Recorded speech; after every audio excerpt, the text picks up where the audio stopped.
where it talks about he's the anchor, our anchor of the soul. And what a beautiful song. And I wish I had a singing voice. I try. But David and other singers like David, they make it so effortlessly, you know, when they sing. They don't blare out and blow our ears out. They just stand up here and they open their mouth and out comes this beautiful voice. And it's very moving, and what a beautiful song that is. I bring to you greetings from Panama City Beach, Florida, where we have about 200 there registered. And the weather is spectacular there, I have to say. I did not want to leave. I was there at the restaurant. They were sending me off, and the weather was absolutely beautiful. We're having about 65 at night and about 85 during the day, and the sun is out, and there's a little bit of fog in the morning, and it blows out about 9 o'clock, and it is just absolutely picture perfect. They do have weather coming in, though, I believe Tuesday, so we'll probably see some rain down there. But though it's a good crowd there. This year, I'm surprised that we had about 8 or 9 people. It was the first time they'd ever been to the Feast of Tabernacles, and so I was delighted to see that. We also had quite a few visitors from, I don't know whether they're coming from other groups that are out there. You know, in Panama City Beach and that Destin area all up and down that coast there are several Church of God groups that meet in that area because it is a vacation site, and it seems like every one of those big condominiums down there have one of the church groups that are there. So I think there are those that kind of surf, as I say, you know, between the church groups and visit. But our doors are open, and I'm glad that they're there, and I hope that they have a good time. I met some wonderful people from West Indies, the islands, the Caribbean islands. They're there, and some of them was their first time. They had quite a trek to fly from West Indies to Miami, and then from Miami to Orlando, and then from Orlando drive to Panama City Beach. Now that's a journey to get there. Sounds like some of the trips Mr. and Miss Kilchesky made going to the feast years ago, you know, by canoe and train and walking and hiking, and however they got there, they made their way to the feast. But it's a delight to be here with all of you, and I can't tell you how glad I am to see your faces. I just look forward to this time so much. I hate the traveling, I hate being in airports, and I hate all of that, but when I get here and see your faces, it just moves me to almost to tears just to see you, and I'm delighted to be here with all of you, and I want you to know how much that I appreciate all of you and what all you do to make this feast happen for everyone. And your participation, each of you, you know, if you're not here, it wouldn't be the feast. I was telling my daughter, we were standing out in the Gulf a couple of days ago, up to my waist, trying to hide most of what is visible to everyone. So I was up to my chest in water, and I was standing there talking to her, and I said, you know, I came to Panama City Beach when I was in sales and traveling, and I came to this very beach and stood on this beach and looked at the ocean. But God's people weren't there. And it wasn't the same. It just wasn't the same. It was very lonely because all of our experiences there have been during the Feast of Tabernacles with God's people there at the feast. So you are the ones that make it happen. And I'm so glad that you're all having a wonderful time here. And this facility is very, very nice. It is really good. And I hear you guys are... I guess you have more here than you had last year too, and I believe we're a bit ahead of that as well in Panama City. Of all the commandments that God gave us, I guess one of my favorites is the one that He gave that said you're going to take your money and you're going to save it up and you're going to go to one of the most beautiful places on the face of the earth, and you're going to be there with God's people, and you're going to lavish yourself with gifts. You're going to eat wonderful food. Some of the things that you've been denied the whole year long, I suppose. And you're going to just enjoy the Feast of Tabernacles. Now that's a real hard commandment to keep, isn't it? Out of all the ones that He gave us, that one's the most difficult to keep, isn't it? Really hard to do, isn't it? In Leviticus 23, God gave this proclamation to keep the Feast of Tabernacles, and I'm sure that one of the ministers probably read this to you earlier, but I just want to briefly touch on it. It said, speaking to the children of Israel, and say the 15th day of the 7th month, and as I described to the folks down in Panama City, this is the 7th month. We keep the Jewish or the Hebrew calendar, the first month being the month of Abib in about March and April. And if you count from there 7 months, it brings you to October. And a lot of people will say, wait a minute, October, the 7th month is June or July. How are you talking about? Well, we honor that ancient Hebrew calendar, God's calendar, according to the months that He created, in the month beginning with the month of Abib. And that brings us to the 7th month, which was Tishri, if you will. He says, in the month shall be the Feast of Tabernacles for 7 days. And the first day shall be a holy convocation, which you had here, I'm sure. And you shall do no work. In 7 days you shall offer an offering made by fire unto the Lord. And of course we know that the Apostle Paul told us that it wasn't possible that the blood of bulls and goats could take away sin. So we don't offer those sacrifices anymore.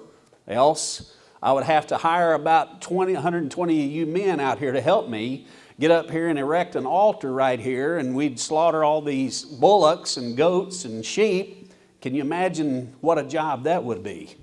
To have to burn these offerings up on this great altar during the Feast of Tabernacles, and they literally did hundreds of them. Must have made quite an impression on the people, don't you imagine? To see that? To see that smoke descending off of these ancient sacrifices up on this brazen altar of coals and fire. It made a visible impression on them, don't you think?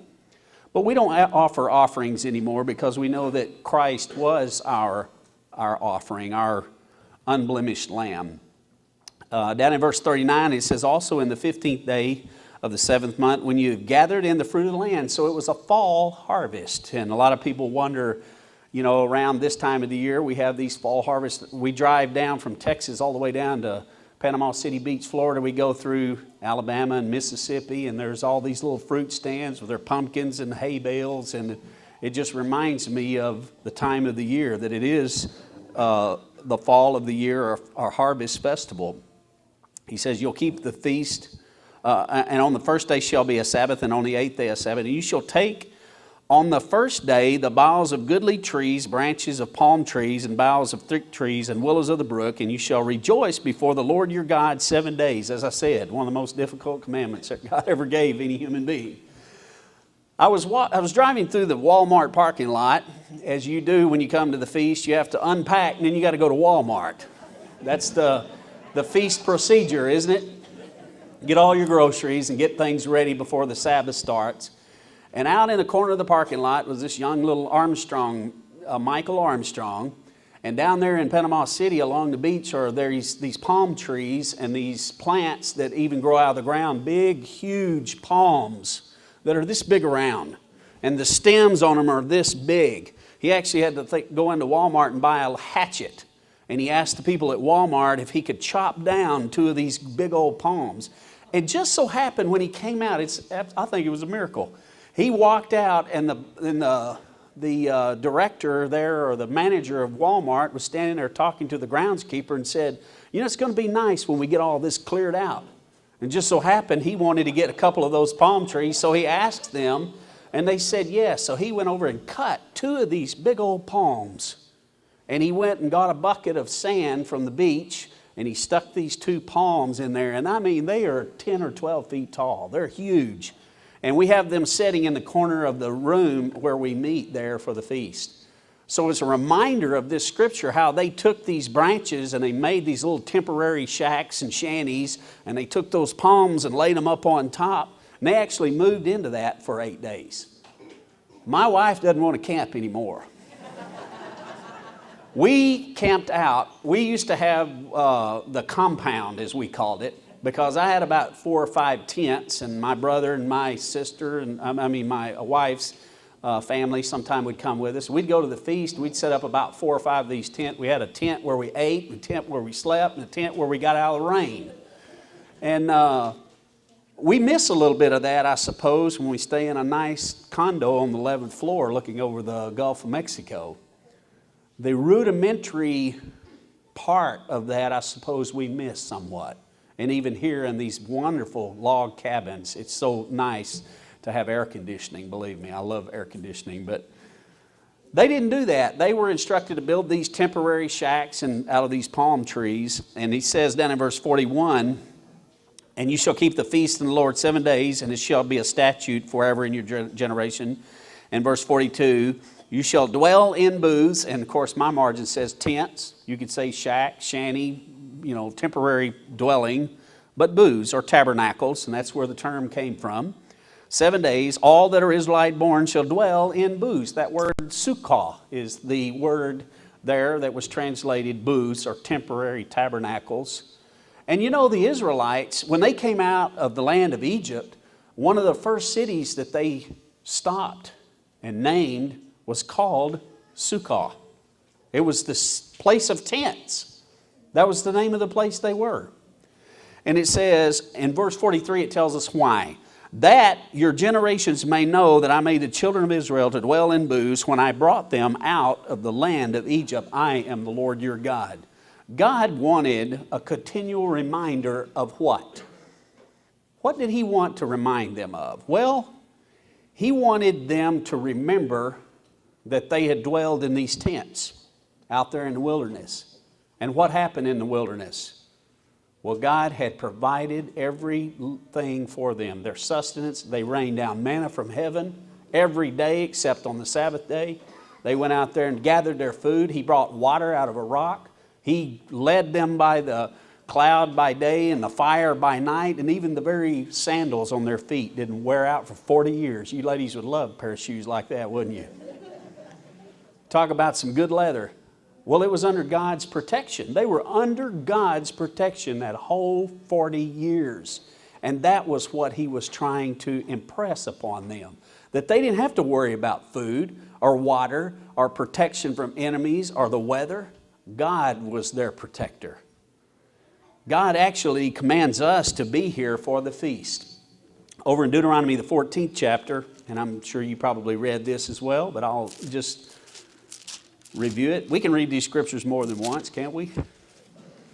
Deuteronomy, the 14th chapter, it talks about the tithe, and of course God instructs us to tithe, and he lays claim to the first tenth. They had, when they marched the sheep or the cattle at the end of the year and they sold their flocks, they had a guy sitting up on a chute there, and every 10th cow or cattle or sheep that went through, he put a mark up on it, and God laid claim to that. And that was actually given to the temple, and of course we later on find out to the Levites to support them in their duties. But he also talked about the second tithe here, and a lot of people have debated whether this was actually another tenth that they were to take up. But if God laid claim to the first tenth, where would the money come from for what he's describing here? And we'll read that here. He says, down in verse 25, then shalt thou turn it to money and bind up the money in your hand, and you shall go into the place the Lord shall choose, and thou shalt bestow that money for whatsoever your soul lusteth after. And of course that is within reason. Of course that means within God's instructions or what God would allow. You're not to go out to some little shanty place out here outside of town with that money, but within reason, within God's laws. For oxen, for sheep, for wine, or for strong drink, or for whatsoever your soul desires, and thou shalt eat there before the Lord your God, and thou shalt rejoice, you and your household. And that's what we're here doing today. And it's been a wonderful example for us each year to come and save up our money. I was talking years ago to this elderly couple that kept the feast, and I was a young man. I just started tithing, and didn't have enough money to go to the feast one year, but I went anyway, and the church helped me to go. My son was about 1 or 2 years old, and we stayed in a cabin over there in Oklahoma somewhere, and some of the people helped us during that year. It was one of our first feasts as a family to go. And he told me that year, he says, young man, next week when I go back to work, I'm going to start putting money back for the feast next year. And that made an impression on me. I thought, wow, that's planning a whole year out. I was planning 2 or 3 days out, and here he was planning for the next feast. And I thought it was a great example. And of course, that's what he's describing here in the book of Deuteronomy. And of course, we know that in the book of Malachi, it tells us, will a man rob God, when he's talking about tithes and offerings. As long as they continued this practice, they were reminded of God's divine protection. When they would begin to ignore or abandon or reject God, they began to lose this identity they had with God. And by the way, it was very difficult to reestablish this identity or this relationship with God. An example of that is over Nehemiah, the 8th chapter. If you'll turn there with me. Y'all haven't read this year, have you? No? Yes? No? Okay, good. Nehemiah, the 8th chapter. I won't read all of it. I just want to briefly go over this. I've had a sermon or two on it before. With a little bit of history here. You know, Abraham was a man called of God. He had a son named Isaac, and Isaac's son was named Jacob, whose name was changed to Israel, and you all are very familiar with that story. Israel had 12 sons: Reuben, Simeon, Levi, Judah, Dan, Gad, Asher, Naphtali, Issachar, Zebulun, Joseph, and Benjamin. You remember the 12. They had 12 sons that all went down into Egypt. You remember when they sold Joseph into Egypt. And there in Egypt, they spent 430 years, and they completely lost much of their identity. They lost the observance of God as theocracy. And we know that the story, and we read in the book of Exodus, how Moses brought the nation of Israel out of the land of Egypt with all of his divine miracles, and they went out in the wilderness. They lived there for 40 years, and eventually in Joshua's day, when they fought the battle of Jericho, they entered the promised land. During that time in the promised land, they lived under Saul, under King David, the Davidic kingdom that ranged all over that empire there, and then eventually under the Solomonic kingdom under his son Solomon. And for 120 years, they had one of the most prestigious kingdoms in all of history, under David and Solomon, and of course under his son Rehoboam. And you know the story. At the time Rehoboam became king, there was a civil war not unlike the one that happened here in the United States, where the northern 10 tribes rebelled against the southern tribe of Judah, and that nation was divided and they became two nations. We know that later on in history, under the prophets, especially those like Isaiah, that prophesied that because of their rebellion and their rejection of actually creating another holy day, a false holy day in the 8th month, which is what the northern tribes did, to keep them from going back to Jerusalem and celebrating the Feast of Tabernacles. They created another holy day. They set up the golden calves, and because of that, the prophets warned that the Assyrians were going to come and take them away captive, and that's exactly what happened. And we know under Sennacherib and Sargon and Shalmaneser, those successive waves came and took away those northern 10 tribes of Israel, and they never returned. We know those 10 tribes went away. I was having a long discussion with my son on the way down to Panama City about the identity of the nation of Israel, that little hourglass-shaped little nation that exists there in Palestine today is not Israel. That the nation of Israel was carried away captive, the northern 10 tribes, about 718 BC. And that it was over 120 years later, and you remember the story of Nebuchadnezzar and the young princes of Daniel and Ezekiel that were carried away captive by the Babylonians, that were carried away captive to Babylon, that was the southern tribe of Judah, that were, after 70 years, returned to the land. So the people that are there now are from the tribe of Judah, and some Levites. We know that the Levites were scattered throughout all 12 tribes. But that is who's there today, is the nation of Judah, actually. And it was 70 long years that they had spent in captivity. Try to imagine you having children and they were born the day that you went into captivity. Now they're 70 years old. They've been in captivity in Babylon, learning Babylonian cuneiform on their little tablets maybe. And that's the language that they know and taught and spoke and wrote. Now they're returning under these aged old men of Nehemiah and Ezra, And they're going back. They've been given a decree to go back and rebuild Jerusalem. And here that's where we come to the place here in Nehemiah, the 8th chapter. It says, all the people gathered together as one man in the street that was before the water gate. And they spoke unto Ezra the scribe to bring the book of the law of Moses, which the Lord had commanded to Israel. And I believe Ezra was probably maybe well up into his 80s by this time. And he's standing up there with an ancient old scroll that somebody had preserved. I believe he had a big hand in preserving these documents. And he was standing up on a platform not unlike the one I'm up here today, above the people. And he unrolls this ancient old scroll. And the people are listening. Now they can't read it. And they can't understand it. But he can still read the ancient old Hebrew text. And so he begins to read to them. And Ezra the priest brought the law before the congregation, and all they could hear with understanding upon the first day of the 7th month. So this was during the time of the Feast of Trumpets that we just celebrated. And he read there in the street from morning until midday.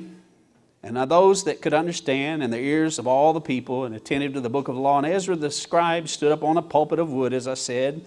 Down in verse 5, and he opened the book in the sight of all the people. And Ezra blessed the Lord. And down in verse 7, he caused the people to understand the law, and the people stood in their place. They didn't move around. They didn't mill about. They weren't interested in where they're going to watch the football game or go over and do whatever, chase coconuts up and down the dusty trail or whatever. They had just come out of captivity. They were there, and it was a solemn occasion. And he read the book in the law and God distinctly and gave the sense and caused them to understand. So he would read a little bit and then he would explain to them what it meant. And it said down in verse 9, he said, this day is holy unto the Lord your God. Mourn not nor weep, for God, mourn not nor weep, for all the people wept when they heard the words of the law. What did he read? Well, he read the first 5 books of the Bible, the Torah, Genesis, Exodus, Leviticus, Numbers, Deuteronomy. I wrote in my margin, what was it that made them weep? Well, why do you cry? What makes you cry? I cry because I'm sad sometimes. I'm sorrowful. Someone dies. I hear of a beloved family member in a car wreck or something, sadness. I cry when I'm proud. When my country does something that makes me so proud, and I read of a hero in our military that does some mighty deed on his own, it makes me cry. I cry when I'm exalted sometimes, when I'm moved to tears by what I see with my eyes. Sometimes I cry in the depth of humility and shame. And I believe that these people, when they heard the words, in the beginning, God created the heavens and the earth. Some of them were moved because they had for 70 years forsaken God. They had been rejecting God for all of those years that brought them into the land of captivity, that had taken them away from these sacred days of keeping the holy days, the Feast of Tabernacles. And here they are standing now in the dust of the temple of God around their feet. The old broken stones and the dust of what was the temple in Jerusalem. And I imagine it just was a great emotional moment for them when they read of how God had rescued them out of the land of Egypt, and how they had done all those things I just described, how He rescued them out of the land of Egypt and brought them into the promised land, how they once had David and Solomon as their king, and they were the greatest nation. And now here they are standing in rubble, wondering if they're going to make it through till the next day. And it said, so the Levites stilled all the people and said, hold your peace, for the day is holy, neither be you grieved. And all the people went their way to eat and to drink and spend their portion and make great mirth, because they had understood the words that were declared unto them. And verse 14, and they found written in the law, which the Lord had commanded by Moses, that the children of Israel did dwell in booths. They read that same scripture that we just read in Leviticus that says that they were to make these little booths in the feast of the 7th month. They didn't have very long to plan, did they?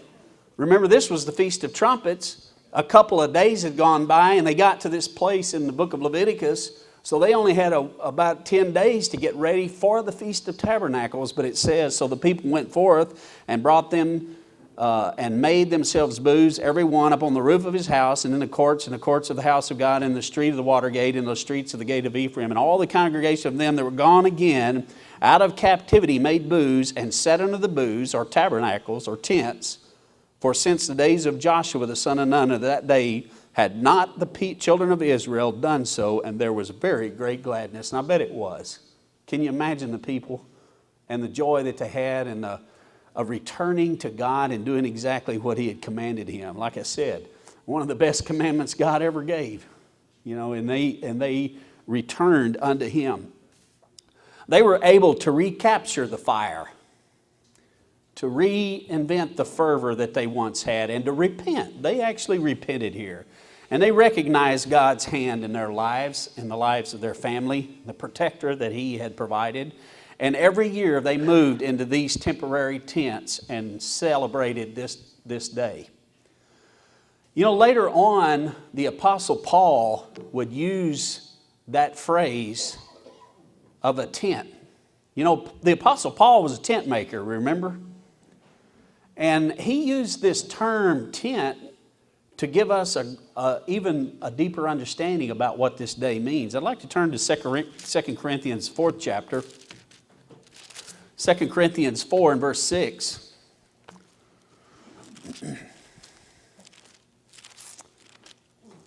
And as I mentioned, he was a tent maker. And so when he would travel around the known world of his day, God said, you're going to go out and preach to the Gentiles. And that's exactly what he did. And he got beat, he got beat nearly to death on a number of occasions. He was stoned, he was caned, he nearly drowned in the ocean 2 or 3 times. He was out there in the deep a day and a night, he said. He was in peril in every form or fashion you can imagine. He was worried about being robbed. And yet he would go into these little Gentile towns, and he would look down and find where the tent makers were, and he'd go down there and apply and get a job. And he'd start sewing tents all week, and repairing and making these tents. And then on the Sabbath day, he would go into the city and find a synagogue, and he would go in there and he would ask if he could speak, and he would stand up and he would preach. He was a busy man, wasn't he? He had to work for a living.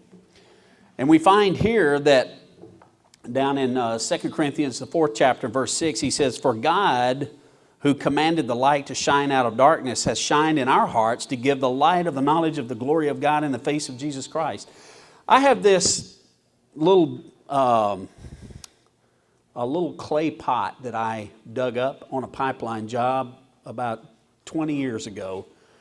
It's an old Indian pot that was probably from the Caddo Indians that lived in the Texas area for hundreds of years before Americans ever set foot, or we came over from the British Isles and the other European countries to settle here in the United States. Many of them, they believe that there may have been 3 to 6 million of them in the United States that migrated across the land bridge that came from Russia over to the Aleutian Island chain into Alaska and then eventually down into the United States. Many of those civilizations existed, survived, died, and disappeared long before we ever set foot on for Columbus or any of the settlers ever set on the eastern seaboard. I dug up this little ancient old pot on a pipeline job. As I said, a backhoe scooped it up and it was laying in the backfill. And it's a little pot about like that. It has 2 handles on it, and you can still see the fingerprints where whoever formed that out of clay, and it's fabulously done. It's so thin and very light, but it was evidently, they think that they wrapped those in some sort of leather or brush and wrapped it with all of these leaves and then put it in the fire, and they actually fired these clay pots. So they were very strong and very brittle. Of course, this one was broken into pieces, but they were big pieces, and I was able to put it back together. And it still has a few cracks and a few chips gone out of it. But it reminds me of my life. And because of the cracks, because of the age of it, because of the discoloration, because of a few pieces are missing and gone and broken.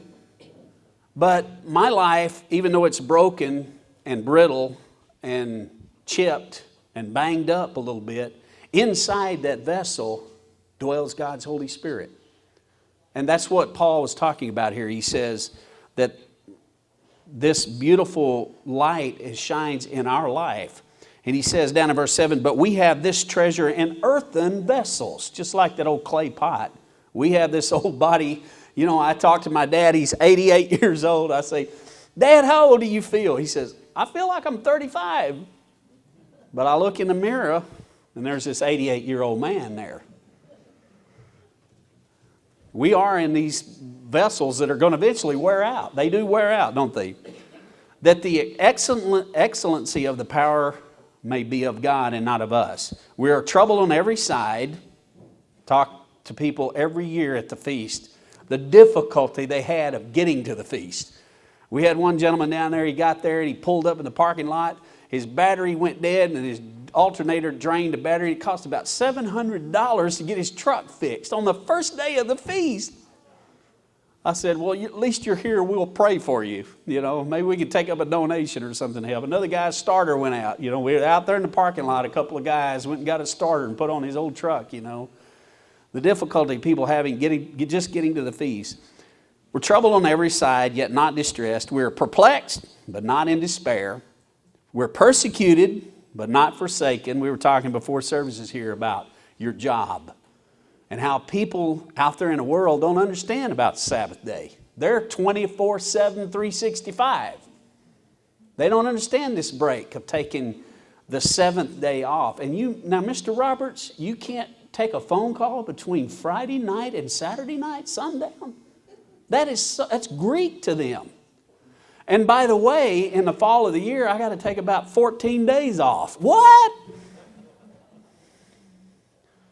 Well, I got to go and pack, and we got to travel 2 days, and then we're going to stay there for 8 days. Then I have to have a day or two to get back, and I need some time to recuperate. And most people can't digest that. They don't understand it. We're persecuted but not forsaken, cast down and not destroyed, always bearing about the body of the dying of the Lord Jesus. I want to go now over to just across the page there. He says, for we know that if our earthly house of this tabernacle were dissolved. Interesting language, isn't it? This earthly house, this physical body were dissolved. How would that happen? Heart attack, automobile accident, disease, whatever, however it may come. Just fall over, go to sleep one night and never wake up. That would be, I guess, the best way to go. If it were dissolved, this earthly house of this tabernacle, on my margin it says tent, were dissolved. We have a building of God, a house not made with hands, eternal in the heavens. What is that referring to? The resurrected body. Oh, you talk about a wonderful place to be. The resurrected body, can you imagine? How'd you like to have a body of a 20-year-old right now? Think about it. The energy you had. My son can eat 4 hamburgers. He's got so much energy. I mean, he's been gone. He got out of the high school. He joined the Marine Corps. He's gone for 4 years. Then he moved to Georgia. Then he moved to Dallas. And he just came back home here about a month ago. And I'm here to tell you, I'm enjoying having him here because he has cut the grass. He's mowed the back 40. He's clearing a fence row out for me, big old trees and brush. He works, and I'm like, where do you get all of that energy? And then he comes in to eat, and I find out where he gets all that energy. We went into the restaurant the other day, and he said, Dad, now don't say anything. I said, what? He goes, he has a hamburger, and he has a chicken sandwich. He opens the hamburger, puts the chicken sandwich on it, and puts the lid back on, and then eats the whole thing. I was like, you got an iron stomach, you know? And then 2 hours later, he's ready to eat again. I'd love to have that kind of vitality again, that drive, that ambition, that, energy that we will have as a spirit being. Unlimited power. Think about it. What could you do with unlimited power? God's blessing in this day is that we are only here temporary. We're in a tent. We're in a temporary shack. We're in this little clay pot momentarily. And if you don't believe me, ask one of these elderly people around here. Ask Mr. and Miss Kilcheski how fast their life has gone by. He just wrote a wonderful book. I just finished it. I couldn't put it down. About his life story, about all the adventures he's had. And how fast life just flies by. I can't believe I've been pastoring down in Tyler 11 years. Can you believe that? It just has gone by so quick. My baby's 26 years old now. You know, some of you, I talked before services, your babies are 40 and 50 years old. How is that even possible? For in this we groan, earnestly desiring to be clothed upon with our house which is from heaven. If so be that being clothed we shall not be found naked. For we that are in this tabernacle do groan, being burdened, not that we would be unclothed. We don't really want to die. That's not the purpose. We don't want to see death. But clothed upon that mortality might be swallowed up of life. And of course, he talks about that beautiful analogy.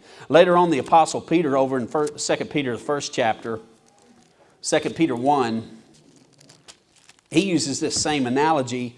But you remember what Jesus told Peter? He said, when you're young, you're going to go wherever you want to go.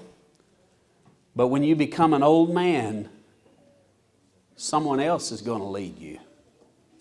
Peter probably didn't understand what that meant at the time. But when he wrote this letter here, he completely understood what Jesus had told him. He said in 2 Peter 1 in verse 12, wherefore I will not be negligent, brethren, to put you always in remembrance. I can see Peter writing this letter, thinking about what Jesus told him. He wanted them to be grounded in the truth. And he said, I want to put you in remembrance of these things, though you know them and be established in the present truth. You know the truth, stick with the truth. You know about the Feast of Tabernacles. You know about the Sabbath day. You know about God's laws. Hang on to it. Don't give up. Yea, I think it meet, as long as I am in this tabernacle, to stir you up by putting you in remembrance. Maybe even the ones he wrote the letter to didn't capture what he was trying to tell them. Knowing that shortly I must put off this, my tabernacle, even as our Lord Jesus has showed me. He's telling them, I'm about to die. And I don't want y'all to give up what I've taught you and what I witnessed from Jesus himself. He says, moreover, I would endeavor that you may be able after my decease to have these things always in remembrance. He's standing on the very threshold of being martyred, and he's trying to encourage the brethren. What a faithful soldier. What a fantastic example. I have a whole bunch more scriptures here I want to read, and I could go on for another couple of hours here, and I wish I could. But I've got to read Isaiah, the 2nd chapter to you, a little bit of it, and then I want to read Zechariah. Isaiah 2, he says, and many shall come and go and say, come ye, and let us go up to the mountain of the Lord and the house of God of Jacob, and he will teach us his ways, and we will walk in his paths, for out of Zion shall go forth the law. And the word of the Lord from Jerusalem, he shall judge among the nations, and he shall rebuke many people. And they shall beat their swords into plowshares and their spears into pruning hooks. Nation shall not lift up sword against nation, neither shall they learn war anymore. Won't that be fabulous? Not be watching the news and see any more gunfire or cannons or bomb blast. Over in Zechariah, the 14th chapter, Zechariah, the 14th chapter, and I know you guys probably read this as well, but it's so prevalent. There's so many passages in here I would love to read to you. Zechariah the 14th chapter, it says, Behold, the day of the Lord cometh, in verse 2, For I will gather all nations against Jerusalem to battle, and the city shall be taken, and the houses rifled, and the women ravished, and half the city shall go forth into captivity, and the residue of the people shall not be cut off of the city. Verse 4, And his feet shall stand in that day upon the Mount of Olives. Remember the vision that Nebuchadnezzar saw, the dream that he had of this great image that was standing there. He actually dreamed and saw this visage that was a great image with a head of gold and the breast and arms of silver and the belly and thighs of brass and the legs of iron and the feet and iron of miry clay, iron and miry clay. And historians know, and even in the book of Daniel, it describes that when he said, You are this head of gold, when Daniel interpreted the dream, he said, You, Nebuchadnezzar, are this head of gold, and after you is going to come this other kingdom that's inferior to you. And history would prove, and even the book of Daniel tells us that that was going to be the Medes and the Persians. And then later on, we know that the Greco-Macedonian Empire would hold sway under Alexander the Great. And of course, the Roman Empire would be the final. And the description in the book of Daniel of this beast with iron teeth and its successive resurrections down through history, which would become not only the Roman Empire, but the Holy Roman Empire, describing these toes that were mixed with clay, with iron and miry clay, that they would cling together for a short period of time. But my point is, during that chapter in the book of Daniel, when he describes that beast in prophecy, he says there was a stone that was cut out without hands, and it came and smashed the image on the toes, and the whole thing came crumbling to the ground. And then that stone began to grow as a great mountain and encompassed the whole earth. Of course, we know that that's describing the return of Jesus Christ and the establishment of the government of God here on this earth. And that's where we're reading here in the book of Zechariah, 14th chapter. His feet shall stand in that day upon the Mount of Olives, just like the angels told the disciples, You men of Galilee, why do you stand gazing? This same Jesus will come in like manner as you have seen him go. He's going to come right back to this same spot, right here on the Mount of Olives where he descended, and which is before Jerusalem to the east. And by the way, did you see that picture of y'all haven't seen the new 21st Century Watch magazine. Wait till you get it. Maybe you got some copies here to look at. That picture of Jerusalem from almost twilight. It is a beautiful picture, as if you were standing on the Mount of Olives looking west at the city of Jerusalem. It is a fascinating picture, very well done. And you shall flee in the valley like as you fled in the days of the earthquake, in the days of Uzziah, king of Judah. And the Lord my God shall come, and all his saints with him. Down in verse 8, And it shall be in that day that living water shall go out from Jerusalem, half toward the former and half toward the hinder sea. Of course, that's probably referring to the Mediterranean Sea and the Dead Sea, that those places are going to be inhabited. And it shall be in that day that living water shall go, down in verse 9, And the Lord shall be king over all the earth. In that day shall there be one Lord, and his name one. Down in verse 11, And men shall dwell in it, and there shall be no more utter destruction, but Jerusalem shall be safely inhabited. And down in verse 16, And it shall come to pass that everyone is left of all the nations which came against Jerusalem shall even go up from year to year to worship the King, the Lord of hosts, and to keep the Feast of Tabernacles. Do you think it'll ever be recorded? And I think I said this a couple years ago. You think it'd ever be recorded? They kept the Feast of Tabernacles in Branson, Missouri in 2014. You think some old ancient people, 100 years, 200, 500 years from now, will come up to you and say, You mean you were keeping the feast in 2014? They're going to think, wow, that's pretty awesome. And Jesus is going to be there in Jerusalem teaching the world to keep the Feast of Tabernacles, exactly what you're doing here. It seems surreal, doesn't it? It seems almost impossible. And yet we read these scriptures that I think are not too far out in the future for us, that's exactly what's going to happen. And of course, he goes on to describe that he's going to plague the countries that don't go up and keep the Feast of Tabernacles. I want to close with Revelation 21. Yay! I hear he's closing. All the kids are going, whew. Can we pick the peanuts or the M&Ms up and throw them at him now? That's what I thought they were for, by the way. Revelation 21, and I saw a new heaven and a new earth, for the first heaven and the first earth were passed away, and there was no more sea. I believe this is probably depicting a time even out beyond the millennial reign of Jesus Christ, but it does give the gist of the subject of this day. And that is, he said, I, John, saw the holy city, New Jerusalem, coming down from God out of heaven, prepared as a bride adorned for her husband. And I heard a great voice out of heaven saying, behold, the tabernacle of God is with man.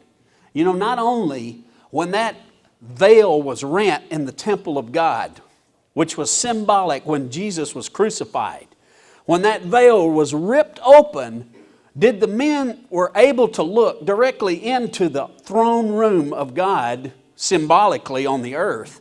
We have access to God through that veil that was the blood of Jesus Christ. But also, have you ever thought, God now has the ability to look at us. He can see His light is shining from within the throne room back on us. And I think that is even another element of that sacrifice, that we have this access now that God, not only do we want to be with Him, but He wants to be here with us. And that's what this day depicts. He said,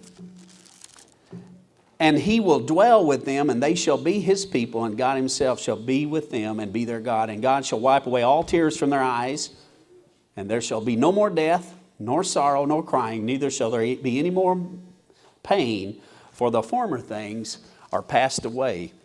As I said, there's a new world coming, a new order, a new government. One of the most difficult commands God ever gave us. I want you to save up some money, go to one of the most beautiful places on the face of the earth, gather there with all my children, laugh. I want you to dance and sing, eat wonderful food, lift a glass of wine, eat and drink in the Feast of Tabernacles.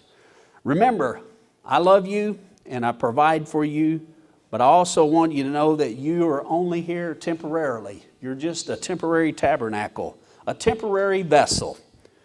But upon my return, oh boy, is it going to be great. For the best is yet to come. Thank you, brethren. I love all of you. I hope you have a wonderful Feast of Tabernacles.